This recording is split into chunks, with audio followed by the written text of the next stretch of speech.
everyone. Welcome to Connection Yoga. I just want to say real quick, yoga is for everyone. However, when online, it is up to the individual to assess whether they are ready or not to participate in the class that they have chosen. If you suffer from specific disease, illness, or injury, or are pregnant, it is important for you to consult with your physician before beginning. The practice of yoga requires that you, the practitioner, need to gauge the safety of your practice within your own personal and physical limitations. I'm not there, I'm not in your body, so I can't. You need to pay attention and act accordingly. It is always better for you to build up slowly rather than force or strain. While you might feel exertion throughout the practice, you should also feel relaxed. While you might feel some discomfort, you should never feel pain. The techniques and suggestions presented in the following content are not intended to substitute for proper medical care. Consult your physician before beginning any new exercise program. Connection Yoga assumes no responsibility for injuries suffered while participating in the yoga content. The user assumes all risks. With that, I can't wait to see you on the mat, and I'll see you there. Hi everybody, welcome to Connection Yoga. My name is Kat, and today we are back to break it down. Today I'm going to be breaking down child's pose for you. All right, so this is an amazing pose that is in every one of the flows that I do, and it is the beginning. So now that we've got through the vinyasa poses, I'm starting at the beginning, and here we go, child's pose. So the name comes from what you kind of look like in it, which essentially you look like a fetus, which is cool. It is a very humbling pose. It is a kneeling pose, so that means all your weight is supported on the tops of your feet, shins, and knees, okay? And we'll get into more in the positioning in a little bit, but I just wanted to give you a little context. So it is a very humbling pose, and this is because evolutionarily, it would be a very vulnerable position for us to be in, to be lowered, to be on the earth and exposed. So get vulnerable, get grounded, and essentially allow gravity to draw yourself deeper. And I'll get into that right now as we break down the body using true north alignment. So again, this is how we look at the body. It's broken into 5 sections: feet through legs, hips, pelvis region, our core and our floating spine, upper body, chest, arms, hands, and then our lovely heads with all your beautiful faces and beautiful necks. So, as always, we start with the feet through the legs, all right? So, the tops of the feet are flat on the earth, and that is all the way up into the shin and knee. So, all the muscles of the legs are lengthening in this pose. So, they're flat, pressing to the earth, all right? Your hips are even to the earth.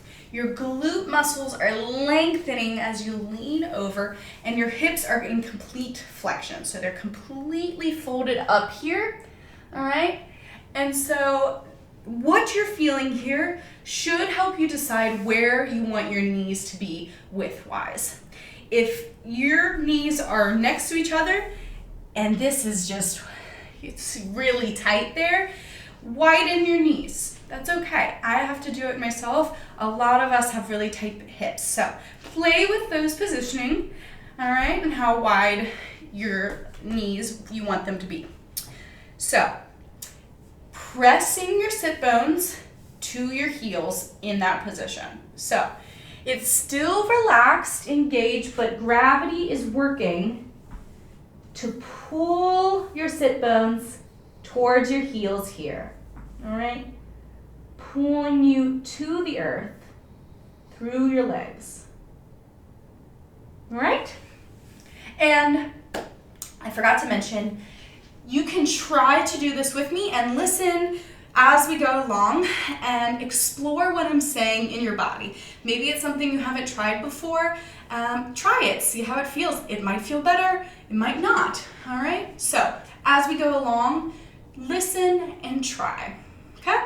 Cool. So moving on to our core and our floating spine. Our belly, it's resting on our thighs. It's not really engaged here, but our low back and the rest of our spine is in complete flexion. So it is lengthening, the muscles are extending along the spine as we collapse, not collapse, but I don't know what better word to use, around our legs. So the belly's resting, the low back is lengthening, and that brings us up into our upper body region. So our chest is forward, resting square to the earth, all right?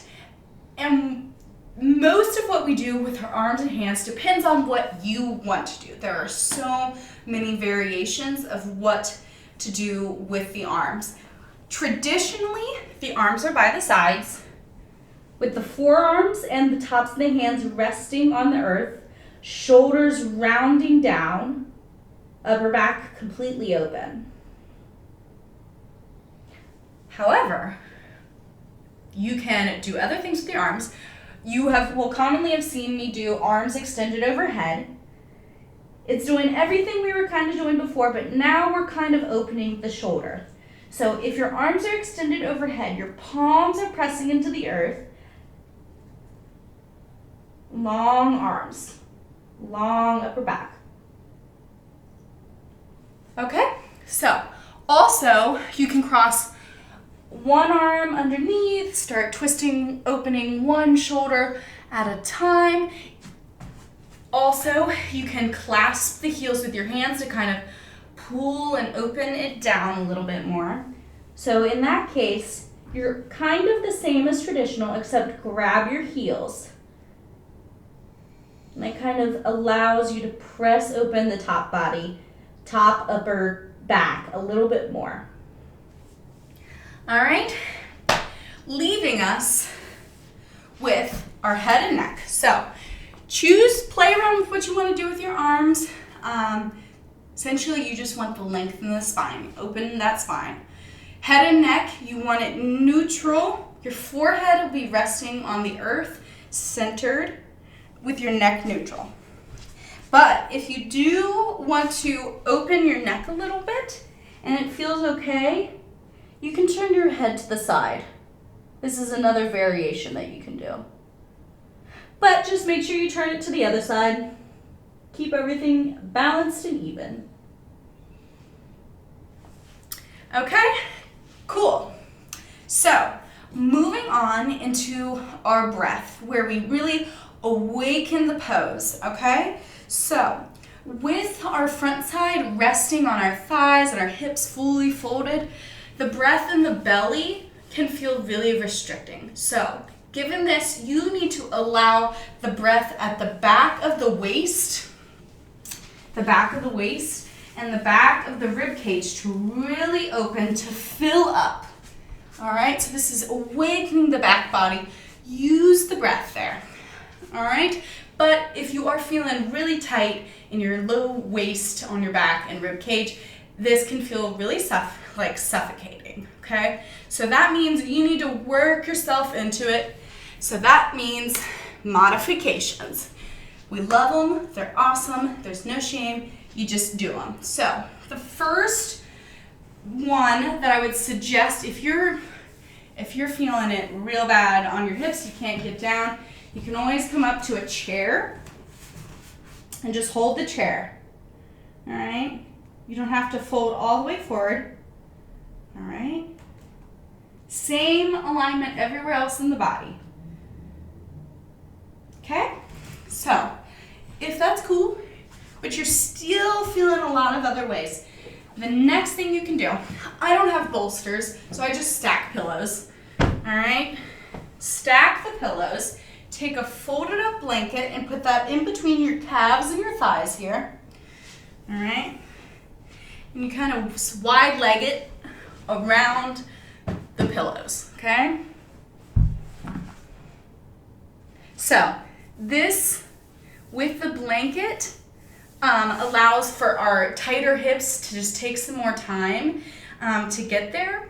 And with this, it does make it a little more restorative. It allows you to completely be supported by these bolsters and allow everything to kind of open.